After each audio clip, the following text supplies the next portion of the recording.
The Seeing Ear Theater at www.sci-fi.com is on the air.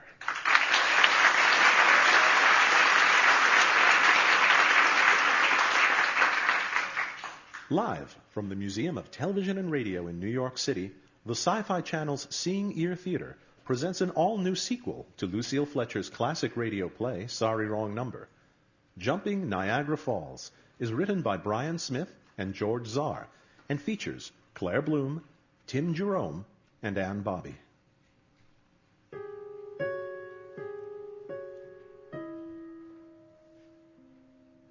I killed my wife. There, I said it. Well, I didn't actually kill her, but I did arrange for her to be killed. It was what I had to do. You know, the big leap.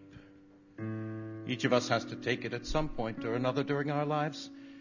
I took my leap in middle age to shake things up, to save myself from the trenches. I know what you're thinking. And no, I don't expect you to empathize with me. But try to understand. I had to dig myself out. Look, some people quit drinking. Some people have affairs or a baby. Some people change jobs, get divorced, become monks. Me? I had my wife killed. And it worked. For a little while, anyway. I quit my accounting job, too, after 25 years. Took up writing, just like a real bohemian. And I moved in with Phoebe. Phoebe. The first time I saw her, she was a vision of innocence. She reminded me of when I was young. She was so full of youth, just bursting like a moist, fresh peach. Hey, Gramps, you gonna get that or what? My face is full of cold cream. Phoebe. I suppose if I hadn't been blinded by her girlish playfulness, her energy, if you know what I mean, if I had looked just a little closer, I would have seen my fresh peach had been sitting on the windowsill a few months. Come on, Gramps, get off your wrinkled duff and answer the phone before they hang up. Yes, love, I have it. I was finishing your packing. I still had to. Hello, Stevenson residence. Elbert Stevenson? Yes. Sergeant Duffy, Precinct 43. Am I catching it at a bad time, Mr. Stevenson? No, not at all, Sergeant.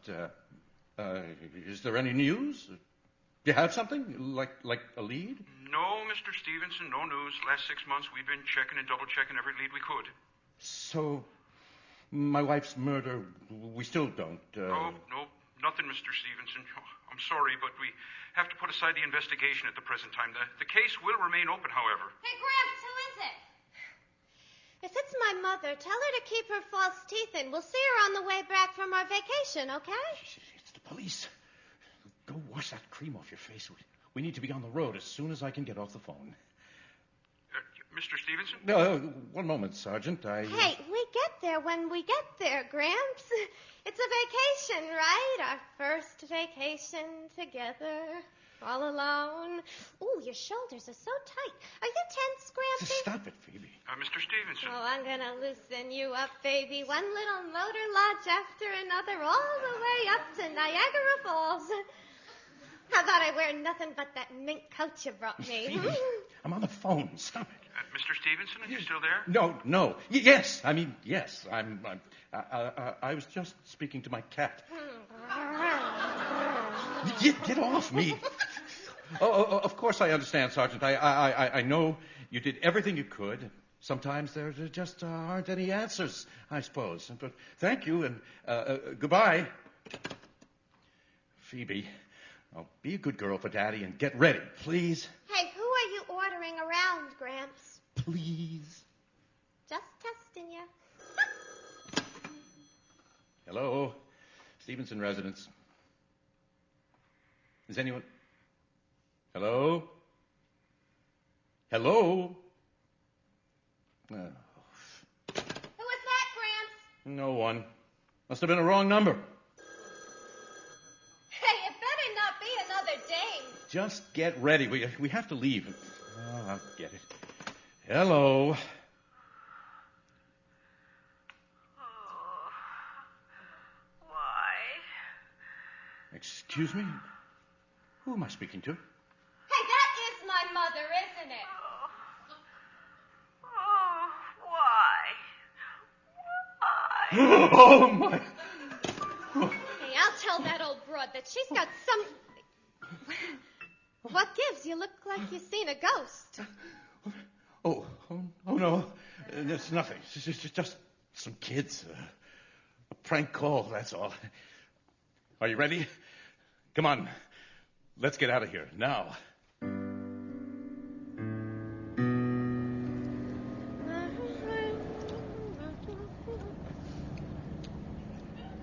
You have to keep chewing that gum, Phoebe. I'm trying to drive. It's distracting.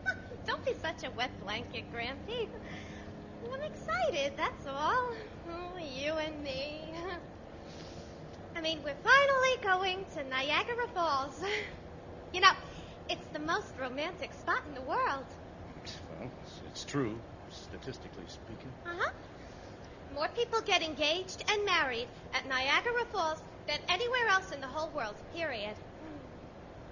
Ain't it grand, Gramps? We've only been dating for 6 months. Oh, you're such an old fuddy-duddy. Look at you. You could be my grandfather. You should be jumping at the chance to get hitched. Hey, sex every night. And at your age, imagine. Oh, Grampy, are you blushing? Me? No, I'm not. It's just that I'm practical. And you have to keep calling me Gramps all the time. Oh, you're old-fashioned. You gotta take chances. I'm cautious. You're too stuffy. I'm careful. Well, you can't have no fun being careful. Say, Gramps, would you go over the falls for me?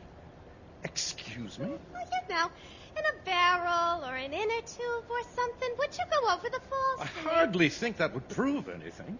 Well, you got a point, Grampy. Maybe we could get nailed shut inside a barrel together, real close, huh? Now, depending how long it takes to go over the falls, you and I... Oh, look!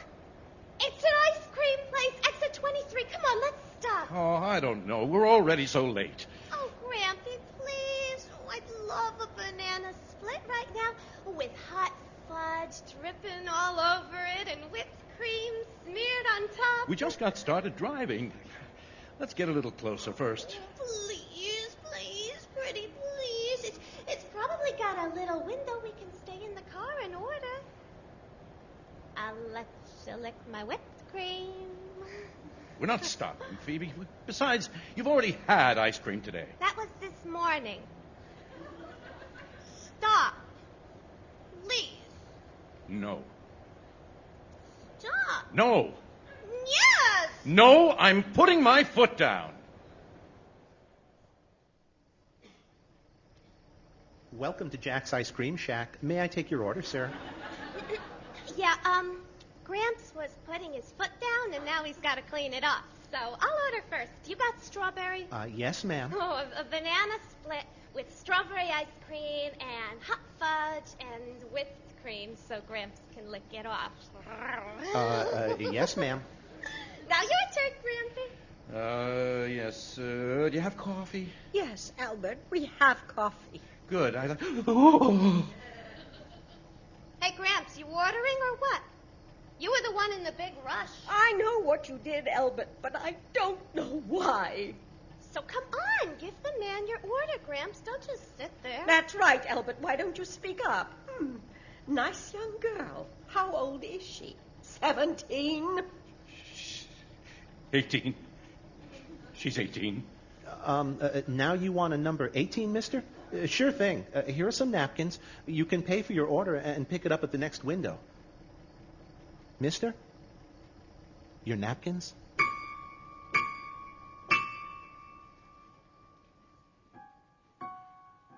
I dabbled in psychology during my college years.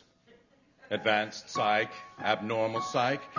And I remembered that guilt could manifest itself in any number of ways. even as a soda jerk at Jack's Ice Cream Shack, I suppose. But the thing was, I wasn't guilty. I mean, I didn't feel guilty. It's strange. I chalked up my vision to a healthy imagination, to my writerly self shining through. I'm bored, Gramps. Are we almost there yet? You know, it's getting late, and maybe we should stop for the night. You know, one of those ritzy joints you're always promising me. Grampy, what's going on? You all right? Oh, look at you. You're grabbing the steering wheel like you're hanging off a 10-story building. Oh, I gotcha. I know something that might cheer you up. What if I just scoot over and do this? How does that feel, huh? Stop it. Oh, now you're talking again, Gramps? I guess you like what I'm doing. How about this? Does this feel nice? Now, stop it. Oh. I'm not in the mood. Oh, how about this? Better? Just leave me alone. Please, can't you just be quiet for a bit? I need to think. Just a little peace and quiet. Please? Oh, hey. I just got a brainwave. How about some music? That'll pep things up. I'll turn on the radio. Oh, beat me, Daddy. A to the bar. I love this. Well, it makes you feel like dancing, don't it, Gramps? Just turn it down, please. Oh, no, it ain't no fun turned down. Look, I'll change it. You know, maybe I can find Jack Benny or something. So, what do you believe were his motives in arranging for your murder? None. Nothing. There weren't any motives. Were you a good wife? Were you faithful and decent? Yes, of course I was. I cared for my dear Elbert every day. I made dinners for him. Meatloaf was his favorite. I made it Thursday nights. I did everything for him. Till I became sick. There's got to be some Jack Benny somewhere. Wait, Phoebe, turn it down. Loud, soft, back, forward, make up your mind. I thought you hated that music. Not the music. The interview with that woman. What woman? What are you talking about? Here. This is the station I was on. It looks like it's the only one we can get around here anyway. Everything else is full of static. Stop it, Phoebe. I'm serious. You had it on another station. It sounded like an interview, like they were interviewing, Who? Gramps, I know you're getting up there in years, but you're not old enough to be hearing things yet. I mean, maybe next year, but... Shut up. Let go of that radio knob. I'll find it. Look, hey! Watch out when you're driving. Take it easy, okay? I'll dial the radio. You just watch the highway. Do it. Do what you did before. And stop when I tell you to. All right. But do you believe he loved you? There. In your heart of Stop hearts, do you believe he loved you? Yeah, you hear that? Of course he did. What kind of question is that? Static? I was married to Elbert was... Yeah, sure. I hear the static. No, listen. And did you love him? Were you in love with your husband, Mrs. Stevenson? Yes, I suppose I was. Mrs. Stevenson? It was one of Called those her. romances, you know. We met when we were in high school. I believe it was a math class. It's funny how you remember little things like that. What is this? What's going on? Look where you're driving, Gramps. You don't You're hear scaring that? me. What? Hear what? Shut it off. But Gramps, there's Shut it off, damn it.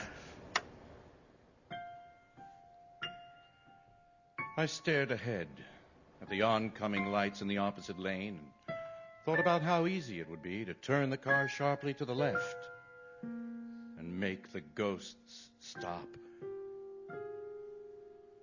She was wrong. It wasn't a math class where we met. It was biology. We were lab partners. I loved her then. Her sense of humor. I really did. She loved me too, I think. What's your problem, Grumpy, huh? Got the heebie-jeebies or something? Wait a second. You said Mrs. Stevenson.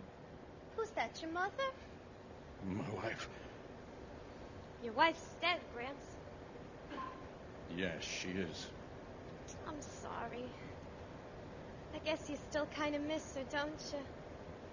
Look, don't think I don't notice things. You've been grouchy since you got off the phone with the cops. They still didn't find the guy who killed her, huh? It's a tough break. But you got me, Grampy. I make you happy, right? That's why we're going to Niagara Falls. To make the past go away. To have a good time. Yeah. Well, I'm tired. Yeah. I need more coffee. That's all. I'm sleepy. It was a tense day. It's nothing. I'll be okay. We'll be okay. Well, why don't we just stop for the night instead, huh?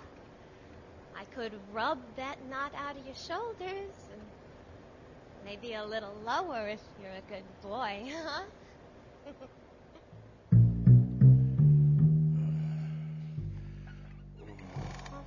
Oh.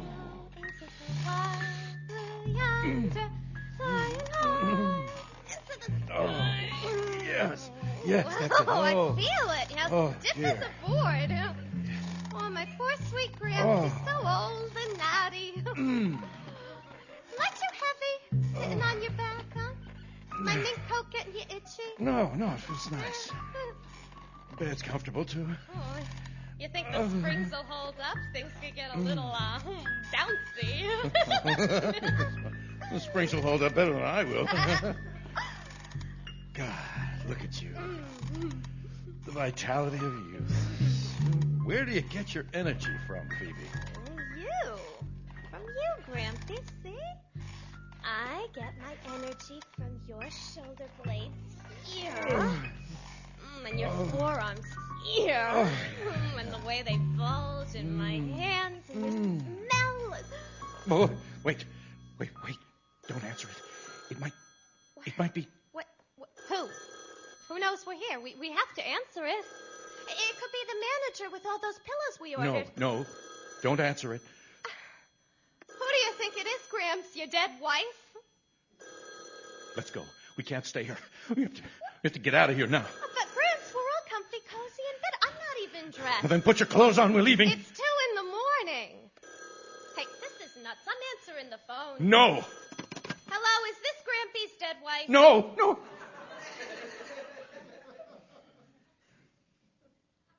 They hung up. Jerks. Please, Phoebe. Let's go. No.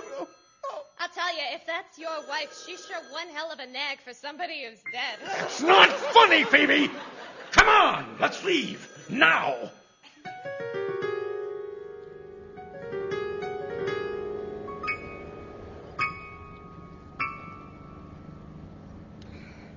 How much longer you gonna drive, Grampy? My neck's getting sore in this car seat. Stretch out the back seat. Oh, come on. How much longer? I don't know. Well, I got a tinkle. You went at the last stop. That was 3 hours ago. Well, you can hold it for a little longer. Well, suit yourself, Gramps. It's your upholstery.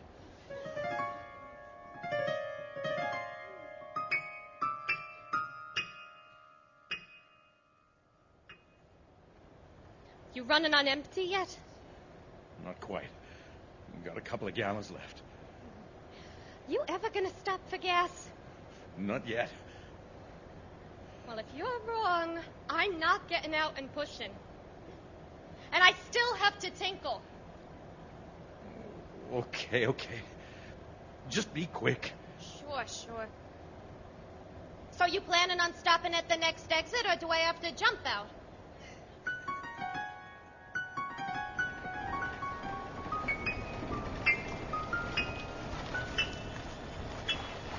There it is. The white door at the back of the gas station.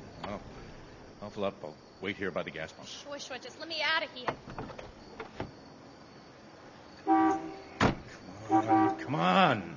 Can I get some service here? Is there anybody working the pump?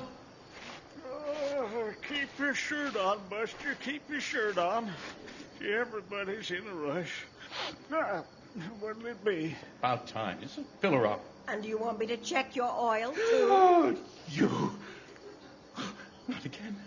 Always, Elbert. Oh, stop it. Just leave me alone. Get away from me, or I'll... Oh, you'll what? You already murdered me once. How about your windows? They look like they need a good cleaning. Oh, my God. I'm hallucinating. You're not real. Of course I am. Here, feel me, love. No. Get away from the car. Oh, God. Oh, you're clammy. Dead people generally are, Elbert. You're kind of clammy yourself.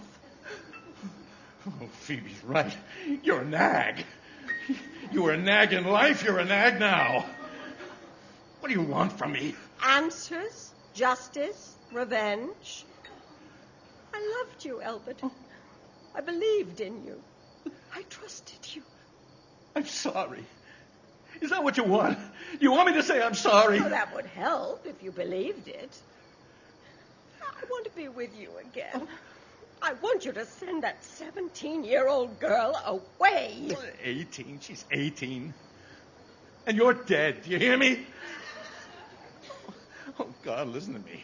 Arguing with a ghost. Look at you. What kind of a ghost are you, anyway? I mean, you're a gas station attendant. Don't be mean to me, Elbert, please. Here, look at what they did to me.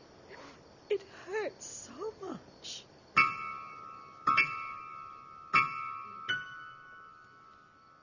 She unbuttoned her blouse, and there, directly above her left breast, was a 3-inch gash open to her heart.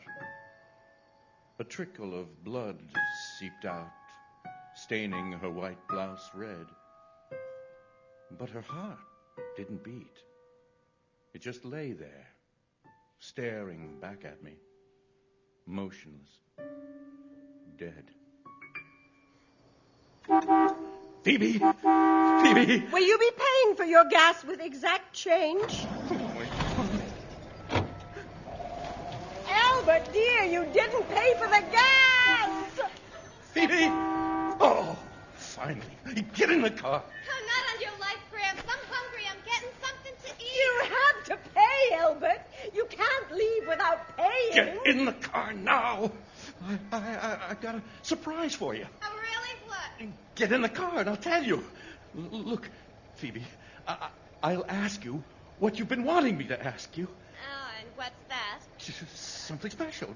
Just get in the car. Albert, dear, you still have to pay. Ask me now, Gramps. Later, when we get to Niagara Falls. I promise. Oh, you promised. I heard you.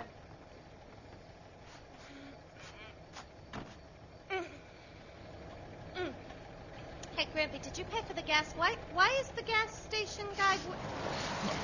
Grampy, watch out! I gotcha! Oh, shut her up. You hit him! You ran right over him! Him? What do you mean, him?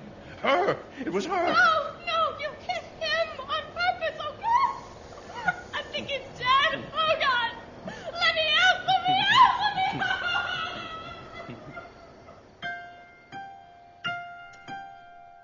Him. Her. I didn't know then. How could I have known it wasn't her? It looked like her. It talked like her. It even wanted money, just like her. After a while, Phoebe stopped screaming. Then she started crying. That went on for a couple of hours.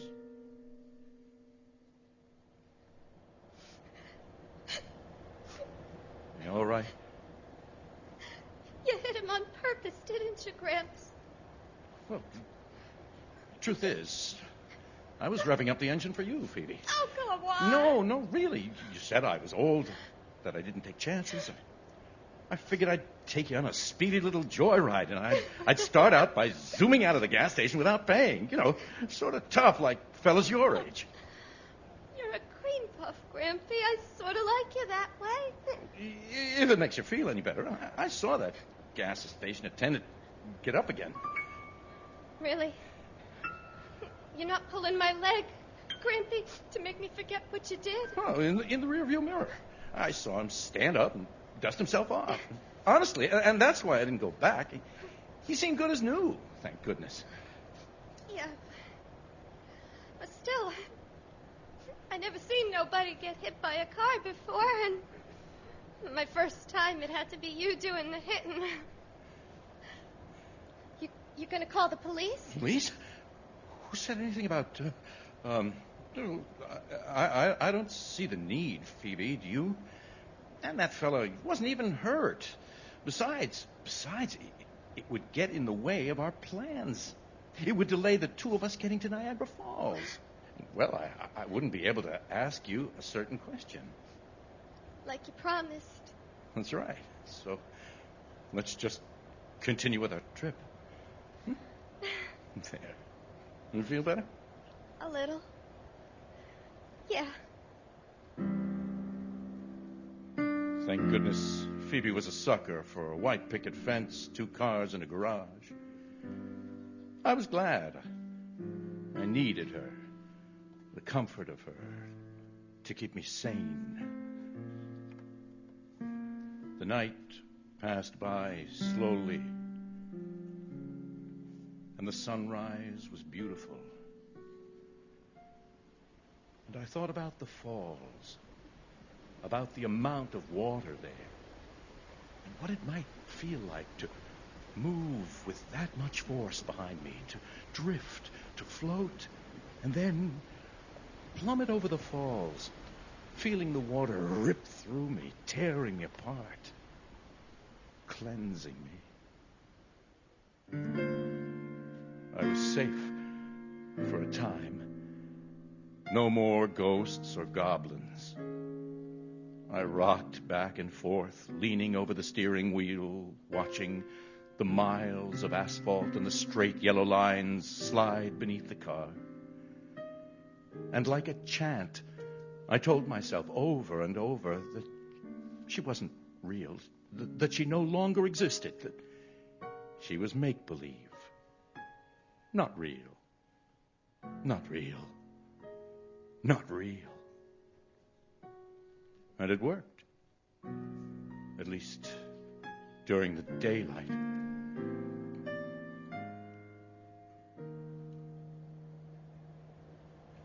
Phoebe? Phoebe, you awake? No. Well, you should be. Look at the sunset. You can see the big old harvest moon. Look behind you. Yeah, it's great. You didn't even look. Come on, Phoebe. It's so orange. Like a giant pumpkin. like a giant pumpkin. Lighting our way to the falls. Just like... Oh, God. Watch out! Jesus! Grampy, you nuts! What were you doing? It was her again. You didn't see her? She was right there, in the middle of the road, standing there. There's nobody there, Grampy. You need help. You need a doctor. God, she's still there. She's still behind us. No. She's turning around. She's coming towards us. Albert? Albert! Do you see her? Oh, my God, I gotta get out. I gotta get out. What? No. Let go of me. No, don't you leave me, please. Ouch! You bit me. Take your hands off me. You can't leave. You can't. You're hurting me. Ow! Albert! Albert! It's her. Look at her. There. Don't you see her? You're hurting my neck. I can't. Look at her. Tell me you see her. She's clear as day, walking towards us, the white blouse. You see it? There's a big red blood stain on her chest. Don't you see her? Tell me you see her. I see her. You do. I can't You do. breathe. Grampy, please. I have to kill her. End this once and for all.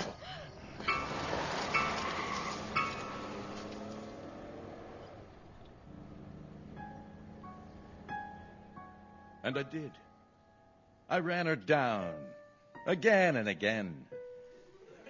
And each time she seemed to die, or at least disappear and leave me alone. But she was there, popping up. Every moment, running her over, it was like waving your hands through beams of light on a summer day and watching them scatter for a moment. But then, when you move your hand aside, there they were, back again, unchanged. Gramps, are you listening to me? What? There's nobody there. Gramps, there's nobody on the highway. She was there. She was there. There she is again. Right there. Laughing at me. Grampy, listen to me. Your wife's dead. She's dead. You buried her. Don't you understand? Yes. Hey, what are you doing? Why are you turning around? Niagara Falls is the other way. Where are we going? Back home. I have to see if she's still there. Oh, wait. What are you talking about? Oh, no. Oh, no, please. Grampy, please. I have to see.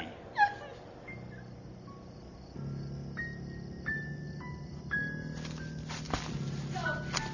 You're hurting my arm. I want to go back to the car. Stop pulling and I'll let you go.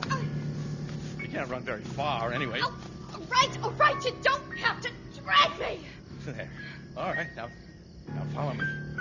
If you don't want to get lost. The grave is over here. This place gives me the creeps. I hate boneyards. You don't have to whisper. They're all dead. Here it is.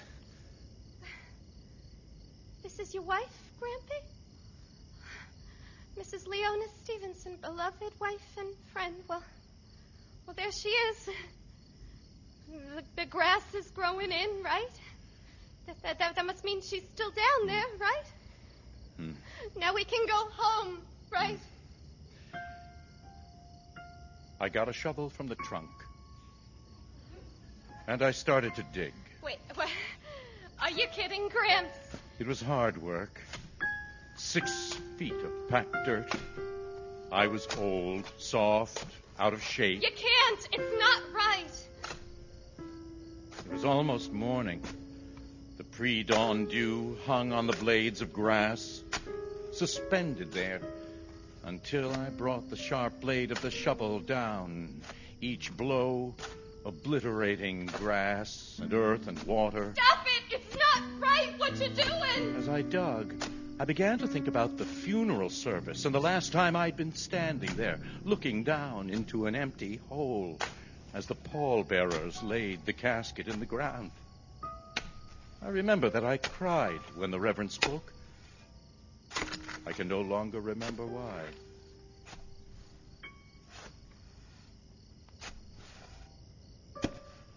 It took me the better part of 2 hours to reach the casket. Stop it! I'll call the police if you don't stop. You do anything so foolish and all. What? What? You killed me?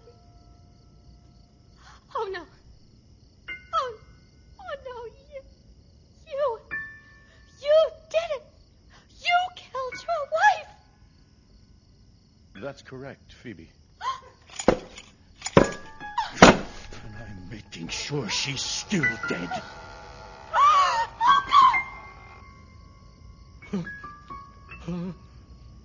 Her eyes. They're open. Shut them in. She's staring at me. Look at her. Her eyes. They weren't open when she was buried. Her eyes are closed. Shut the lid, please. Oh, God, the smell. Everything else is the same. Exactly the same. Phoebe, look at her. No, please stop. Make it stop, please. She's staring at me. She's looking right through me. Oh, God! Did you see that? When I moved just now, her eyes followed me. Stop it. You see that? They just moved again. No, I won't let you do this to me. Where's my shovel? Stop staring at me. Stop staring! Grampy, no! Stop staring at me! No, Grampy, Stop staring at me! How do you like that? Now try to look at me. Oh, you can't. You can't stare at me anymore.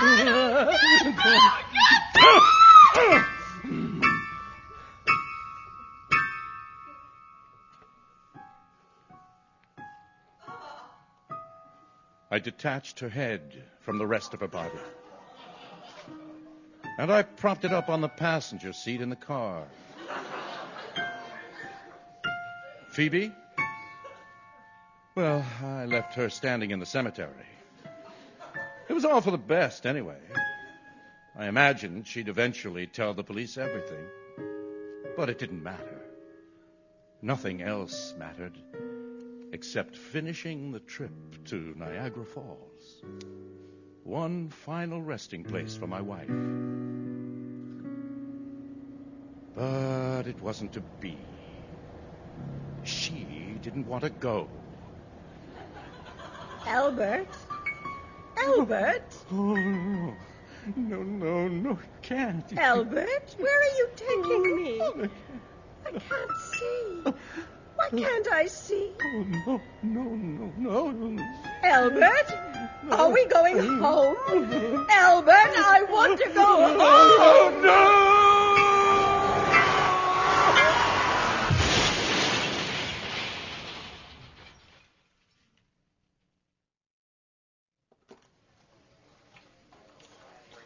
We're losing him. What's his blood pressure? It's dropping.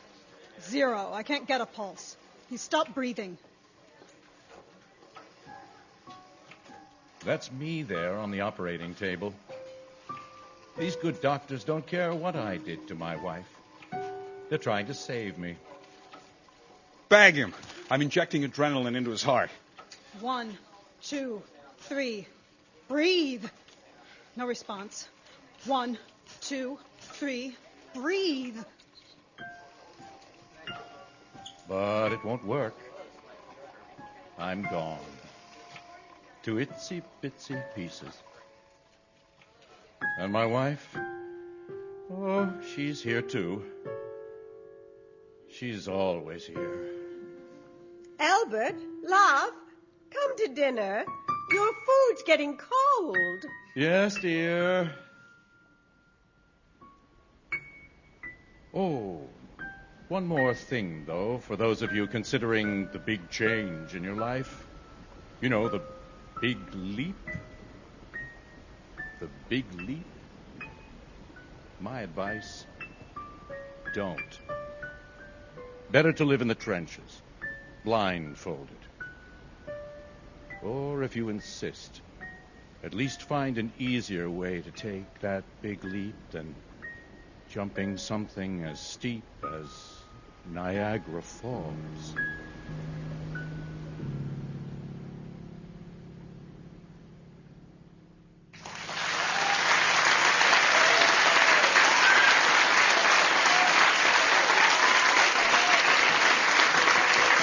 Jumping Niagara Falls was written by Brian Smith and George Zarr and directed by Brian Smith. Our show featured Tim Jerome as Mr. Elbert Stevenson, Ann Bobby as Phoebe, and Claire Bloom as Mrs. Elbert Stevenson. Also heard were Todd Cummings, Rebecca Nice, Dick Rodstein, and George Zarr. Jumping Niagara Falls was produced by Brian Smith, associate producer George Zarr. Live Foley sound effects by Sue Zizza and David Shin. Pre-recorded sound effects and tape ops by John Colucci. And sound engineering by Jane Pippett, Miles Smith, and Ed Haber. Original music composed and performed by Ohad Talmor. Your program announcer is George Zarr. Please visit the Sci-Fi Channel Seeing Ear Theater on the World Wide Web at www.sci-fi.com/SET for more amazing tales of suspense, science fiction, and fantasy.